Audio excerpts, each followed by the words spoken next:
Why have property rights? Rich people like them, of course. They get to live in fine homes, drive nice cars, and enjoy all the material comforts that property law secures. Property rights aren't just for the rich, however. They serve us all. By marking out who can do what with each home, car, and other things, property rights help us live together in peace and prosperity. Property rights pervade our social world, encouraging productive labor and discouraging waste. We all benefit from property rights. Indeed, they prove especially valuable to those who own the least. To see why, let's take a drive down to the beach. Want a good example of how things go wrong without property rights? Consider a foreclosed home subject to a title dispute. When it isn't clear who owns something, nobody has an incentive to preserve and protect it. The result? Neglect, ruin, and waste. Property rights help us avoid conflicts over all sorts of resources, from houses to cars to waves. Basically, even the best break only provides a certain number of rideable waves. To make matters worse, each wave basically provides only one ride at a time. Combine lots of surfers with just a few good waves, and a conflict over scarce resources looms. Property rights come to the rescue. Surfers have adopted customs to help them share the waves. Basically, the rider who takes off first near the breaking part of the wave has the exclusive right to keep riding it. But if that surfer falls, or misses the wave, or gets caught in the foam, the next surfer can take over. In this way, surfers can share the waves without having them go to waste. In effect, surfers respect property rights in waves. Indeed, if one surfer takes off on another surfer, the surfer in the right will yell, "My wave!" Harsher words or even physical blows might follow if the trespass continues.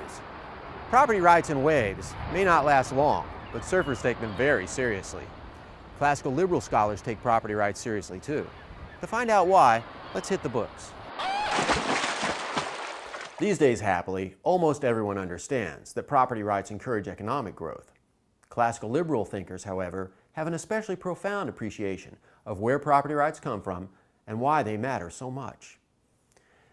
Classical liberals see property rights as more than simply privileges created by benevolent and far-seeing politicians. Nobel Prize-winning economist Friedrich Hayek placed the origin of property rights even before history itself. There can be no question now that the recognition of property preceded the rise of even the most primitive cultures, and that certainly all that we call civilization has grown up on the basis of that spontaneous order of actions which is made possible by the delineation of protected domains of individuals or groups. We can hardly imagine life without property, which Hayek elsewhere described as the only solution men have yet discovered to the problem of reconciling individual freedom with the absence of conflict. Law, liberty, and property are an inseparable trinity.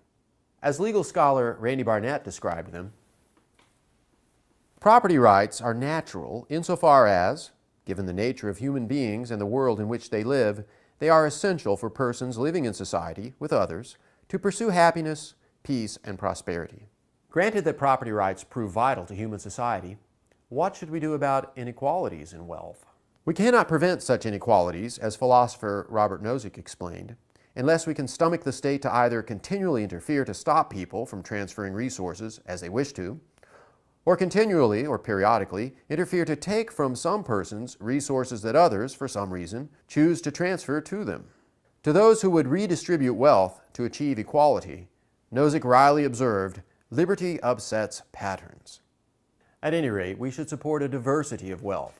Those capable of supporting the luxury trade drive innovation that trickles down to the mass market, and steadfast respect for property rights generates so much wealth that everyone benefits. As Austrian economist Ludwig von Mises observed, "Even the poor man who can call nothing his own lives incomparably better in our society than he would in one that would prove incapable of producing even a fraction of what is produced in our own." From rich to poor, from oceanside to mountaintop, property rights help us live together in peace, prosperity, and freedom. We can all appreciate that.